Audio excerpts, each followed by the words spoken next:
presented by Maithili Gaurav.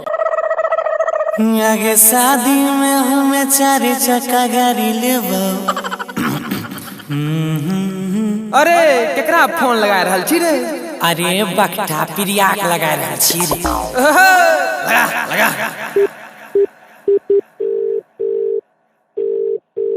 Hello. हाँ hello. अरे प्रिया छे की? कौन प्रिया? कते लगेली फोन रे? आय तोरा बहिन के। प्यार से कते धर लके? सोनू देखी नंबर ठीके छे रे। ओ 7714 ठीक तो छौ रे। हेलो के नंबर बात ठीके छे गे, यहाँ पे बतियाबै छी हमें। अच्छा सुने, अरे बोल ले। प्रिया छे की? लुच्चा नहतन, तोरा घर में माय बहन नहीं छो की? अरे माय बहन त छेबे करेगो, कनिया नून होइक चाहे गे। आय सही हमारे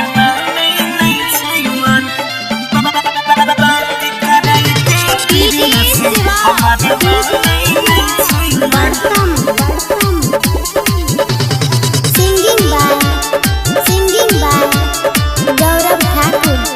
ममता माही चिन्हे न छिया कुछ ही बने न जन रे, किया छोरा झूठा हो करे छी परेशान रे, किया छोरा झूठा हो करे छी परेशान रे। चिन्हे न छिया कुछ ही बने न जन रे, किया छोरा झूठा हो करे छी परेशान रे। कहते रहे राती भोरे करी है सोना फोन, कहते रहे राती भोरे करी है सोना फोन। हेलो प्रिया छे की? फिर वह बात, नंबर दिया पुलिस के? आगे बताएंगे। कथी? प्रिया छे की?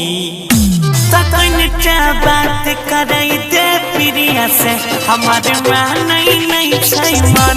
तकनटा बात करे दे प्रिया से, हमारे नहीं छे मन। हमारे नहीं छे मन। करे दे प्रिया से, हमारे नहीं छे मन।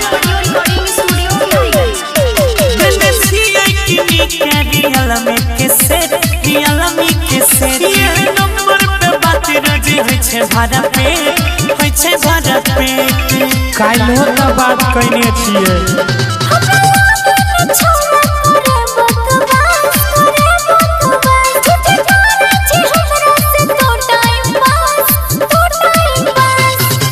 जाने चाहतैयो किया पूछे चाहता,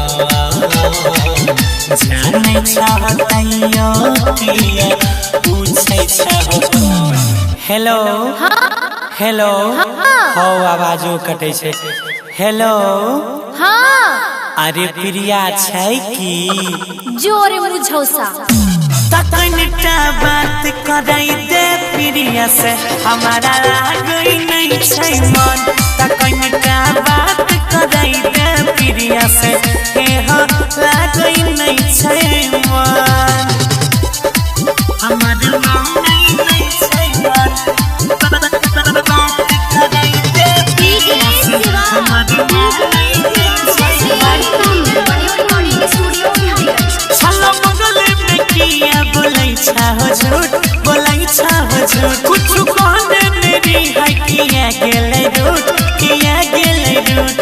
हो बाकी रुस गेलेंगे।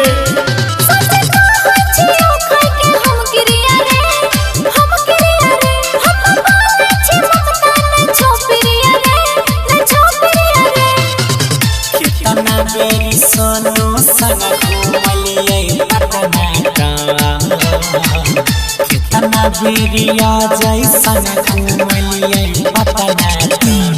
ए सोनू अजय बताही तो तोरा संग में प्रिया के पटना घुमैने छियो कि? हाँ रे, पटना के गोल घर चिड़िया घर ने घुरे ने। हाँ देखे। अरे अब तो सुनिए ना, कहिए ना। प्रिया है की? तकनटा बात करिए गौरव को, देखिए लगता नहीं है मन। तकनटा बात करे दे प्रिया से, देखे लागई नहीं छे मन।